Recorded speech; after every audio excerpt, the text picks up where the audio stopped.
Assalamualaikum dan hai semua. Bertemu lagi kita dalam Erin Channel yang menyediakan gosip-gosip artis Malaysia dan luar negara. Jangan lupa like, komen dan subscribe.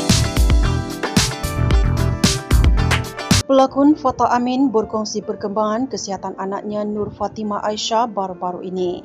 Menerusi perkongsian di Instastory, Fatah memuat naik tangkap layar daripada akaun Instagram Fatimah yang memperlihatkan puteri tunggalnya sedang menerima ubat, memberi gambaran bahawa anaknya kurang sihat. Dah berapa kali dah didatang tapi tak dapat jumpa Fatimah. Kesian Fatimah tak sihat, mohon doakan Fatimah semua, tulis Fatah. Sebelum ini, Fatah menafikan dakwaan segelintir pihak mendakwa dirinya sudah lama tidak meluangkan masa bersama anak perempuannya itu disebabkan kesibukan bekerja. Jelas Fatah dia tetap menjalankan tanggungjawabnya sebagai seorang bapa meskipun sibuk dengan kerjayanya yang kini sedang meroket.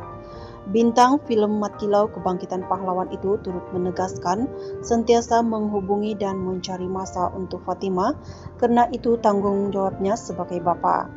Terdahulu, Fatah dan bekas isteri Nur Fazura dah bercerai talak 1 di Mahkamah Rendah Syariah Petaling Subang Bistari pada 7 Oktober 2024. Untuk rekod, Fatah dan Fazura mendirikan rumah tangga pada 27 November 2017.